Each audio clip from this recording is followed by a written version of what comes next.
Ngai naza victime ya rêve brisé en tout cas. C'était vraiment une copine, une amie intime, na bandoko betele nyonso, ndenge évolution ya projet mariage na biso ekomai. Ndenge kaka adage elobaka que 99 jours eza pona moyibi mais un seul jour pour na propriétaire. Kolobaki nakutaki bango na position moko oyo mutu nyonso ako comprendre que baza en couple. Na nyonso na sala ki bo excuser nga parce que futi ngai na eloko te.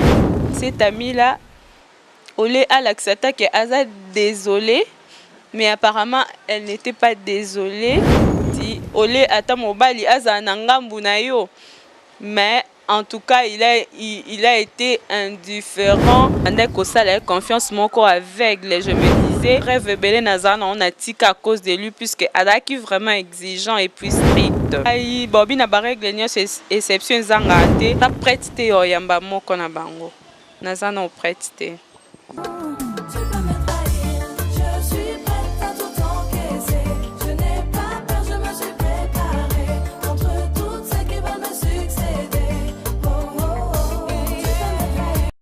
Bonjour chers abonnés de Congo Gold TV et bonjour à chers internautes partout dans le monde. Je vous dis bonjour. Oeza moko émission na bino Cœur brisé. Cœur brisé oyo ezo memela bino masolo oyo mitema ezoki sama, mitema ezoki sami, on va savoir et bandaki comment et comment kindenge nini et puis motema ngopé jusqu'à présent à niveau nini voilà.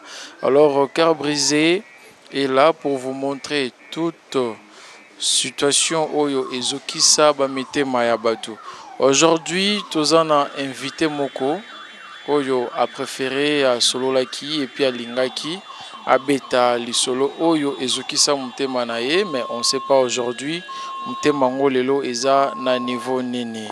Alors sans plus tarder, na ko présenter bino émission et pardon na ko présenter bino invité yango. Alors, bonjour maman. Bonjour papa Wendy. Bazolanda biso partout dans le monde. Vous avez une émission Cœur brisé. Tosola kinayo, ondima ki pozo ki makasi obete la biso. Expérience moko et les kana vinayo. Mais avant tout, obete la expérience wana. Est-ce que tokoki koyeba kombo na yo? Merci beaucoup pour nous excellents maloba kombo nanga RC Kenge. Voilà. Bon, merci beaucoup maman RC. Maman RC. Osola ki nanga expliquer ki nga situation ngo nga na yebi yango et ça la nga pe moi pasi. To zape na besoin ndengo ndimaki koko expliquer ngo batu nyonso na monde o bakolanda bayoka yo. Ope bakozana mo conseil ya kopesa yo bapesa yo ope bakozala pe na moi eloko moko ya koyebisa yo bayebisa na yo. Alors bango nyonso bazotala biso baza pe na besoin bayeba situation ngo eza ndenge nini bandaki ndenge nini ekomaki ndenge nini esikoyo yo moko moto oza na eta nini. Vraiment eloko nyonso ya pasi batu misusu bazalaka na manière à gérer yango te. Et ba misusu ba préféraka ba partager na batu puisque mutu misusu akoki pe kosunga o par rapport à ba situation oyo yozo lekisa ba étape oyo zo lekisa. C'est pas facile ya ko construire eloko nyonso, même une maison, même vie na biso nde tozalaka boye. Et même la relation to entretenir na batu c'est pas vraiment facile à construire et le mal les akaso ko construire au comme un niveau moko zo espérer résultat malamu et ba rêve nyonso et c'est brisé. Ngai naza victime ya ba rêve brisé en tout cas. J'avais un petit ami, on a commencé depuis l'école en tout cas. Ngai nazaki non na blé blanc. Et il est à une université. Na accepta qui quand même kozala na ye ndenge tozala ki bongo. On était bien, c'était vraiment un homme bien. Na bande ko sala confiance moko aveugle. Je me disais on grandit ensemble pour que un jour nzambe soka sungi biso to balana na biso. Et au fur et à mesure tozo évolué ya si ba classe nga pe na komi na université na komi na suka nalingaki même na sala communication. C'est lui d'ailleurs n'a découragé. Toi tu aimes trop la télé et tout, moi je n'aime pas le fil de la télé.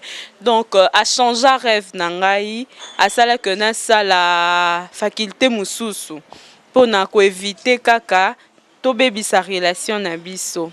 Et makambo ebele na sala susu na banda ko sala na tika ba rêve ebele na zana on a tika à cause de lui puisque adaki vraiment exigeant et puis strict. Et Tozo est évolué qui vraiment 5 ans, donc na 6e année.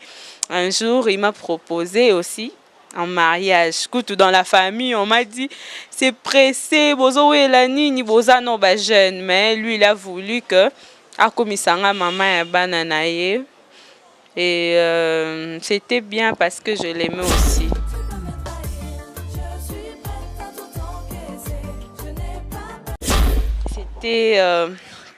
C'était pas facile du tout. Nakendaka epa na ye iloué, j'ai parti là-bas na sala musala nyonso na sali na lambi et tout. Et d'ailleurs je regrette beaucoup na nyonso na sala ki bo excusez nga parce que et foutingai na le côté. Et foutinga na le côté, j'avais une copine, tobando ke na copine ana kuna je prépare to lit ensemble, tozo se kazo tumbo la biso kutu, couple muloba so couple buloba balobaka. Bato bakoma loba ba couple o balingana makasi.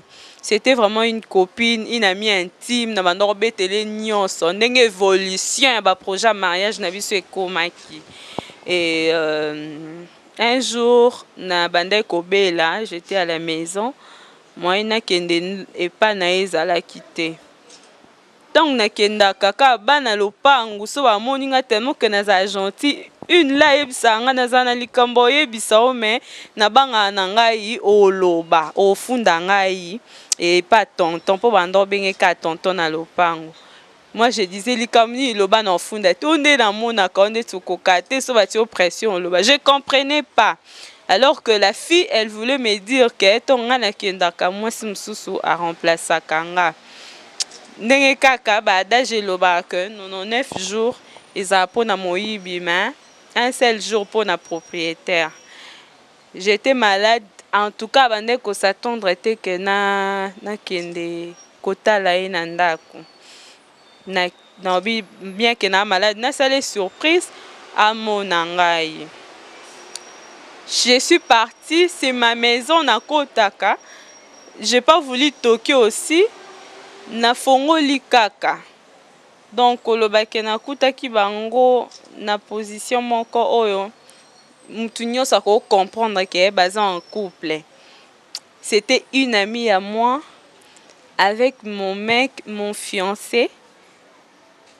Et puis, eloko ça l'a passé, cette amie-là, Olé a l'accepté qu'elle a désolée, mais apparemment, elle n'était pas désolée. Elle me dira, oui, ezala nango pe yoko sala la mutum sala mutum supa ena eko achevé. C'était pas facile. Eloko ça l'a supa si makasi, Olé ata mobali aza nangambu na yo. Mais en tout cas, il a été indifférent. On dirait que tout makambo leka kiwana etaliete. Ça n'a pas été facile vraiment. Jusque là, c'est pas aussi facile quoi. Voilà, maman Ersi, te comprendre que ça n'a pas été facile. L'ami à lobaki na yo akokai koloba na yo. Mobali pe asalaki o akokai kosala na part na ye. Mais comment est-ce que au géraki choc wana parce que bokomaki déjà na niveau même que babiloko pe sombamaki et tu yo géraki ngo ndenge nini famille elobaki nini famille réagisaki ndenge nini place wana en tout cas même na famille na bino même na famille na ye que soit plus en plus yo moko lisusu. En tout cas, belle famille nanga onengena koma belle fille na bango ba regretanga ti lelo. Mais en tout cas, Bobby l'homme propose Dieu dispose. na comprenais que nzamba disposé na manière na ye.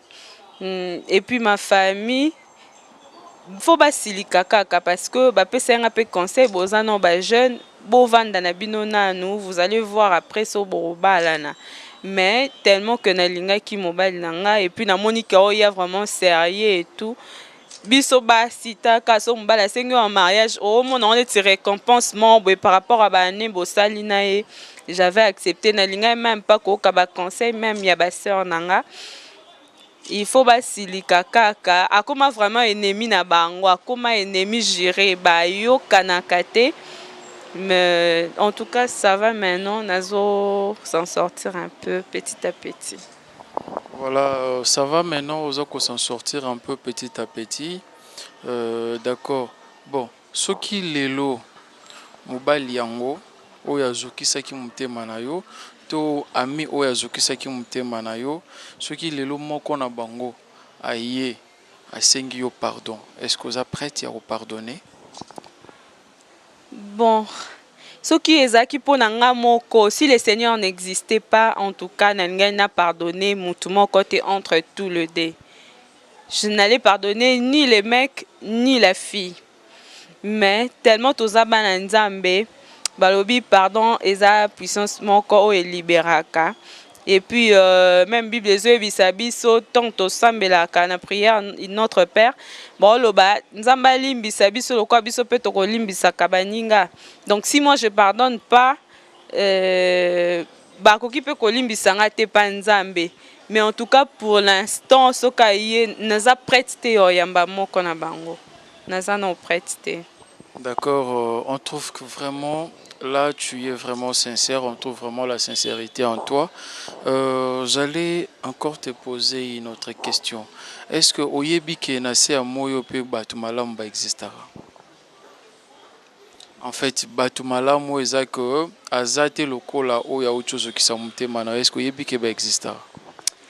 Bon, je dirais actuellement, bon, excusez ngai, bon, bina barek l'union exception zangate, mais ceux qui sur 100 ozaka na 0,1%, bon, excusez nga non compté te, batumala mu bazali susute mokiliza ekobeba. En tout cas, moi personnellement, na vivre, je ne fais confiance à personne.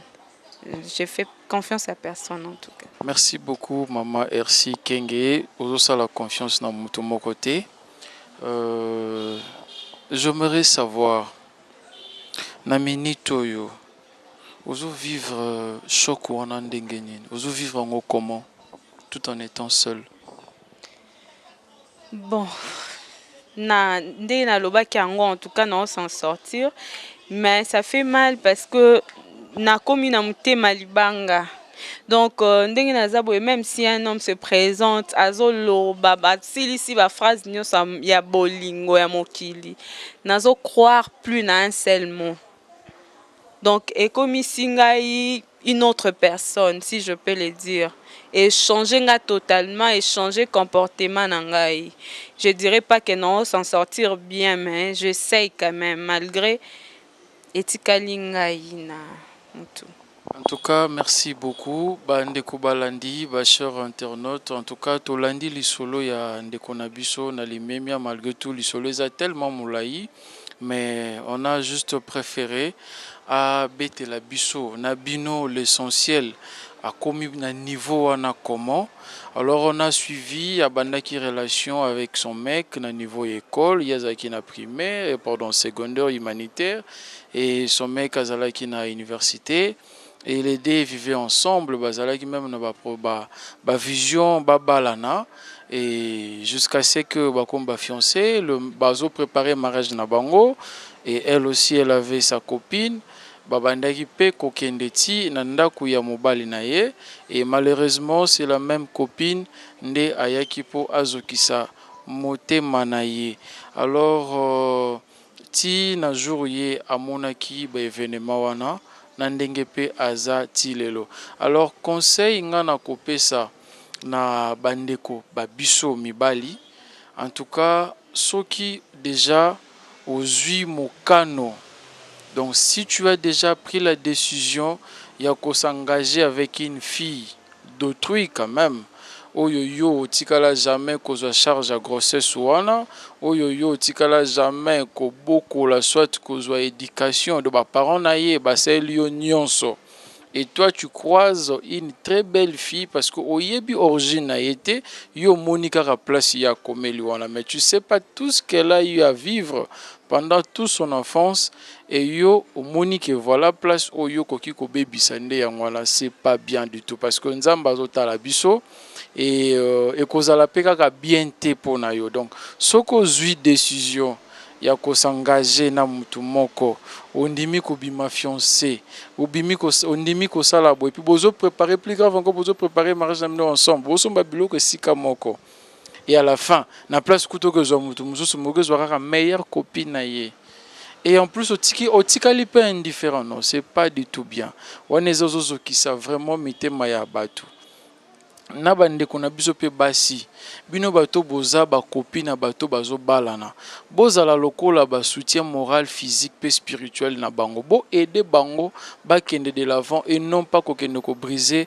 ba foyer na bango o bazo luka ko bongisa yo kasi soko bebisi ya muninga ya yo pe boyaka ko bebisa en tout cas eza vraiment bien te bino bato bozolanda biso oyo boyoki lisolo ya ndeko na biso RC soki boza na maloba to pe conseil ya kopesa ndeko na biso parce que boyoki décision na ye oye auti koloba et puis position na ye soki boza na conseil ya kopesa epa ya ndeko na biso bo hésiter te numéro ya Angleterre eza pembeni, numéro pe ya Kinshasa eza pembeni, numéro ya Kinshasa eza ya ngai moko nazoloba na bino nga ndeko Wendy bobengi soit bokomi eza pe numéro WhatsApp plus 243 85 21 73 712 soki bokomi en tout cas et ko parvenir et pas yande qu'on a biso RC à salanine est-ce que après sa confiance encore une fois de plus na mobali mususu oya koya est-ce que mobali wana azala na ndenge nini afanda na ndenge nini surtout ba mi bazana bango ndenge nini donc bozanga te tozana besoin ya ba conseil na bino soki pe yo muto tuti sami oza pe na lisolo oye koki ko édifier bato mais oza musika komela biso yango soki po lingi totanga kombo na yo tokotanga yango soki po lingi totanga te tokotanga yango te ekozala juste pour que édifier bato mususu baye ba ko soigner mitema ya bato na place que ba brisaka mitema ya bato ndeko RC na kozonga mwa muke na ngambo na yo pour que naloba pe eloko moko par rapport ya makambo choloba nangina na yeba oza pe na bande kwa mibali n'est-ce pas? Si basé belé.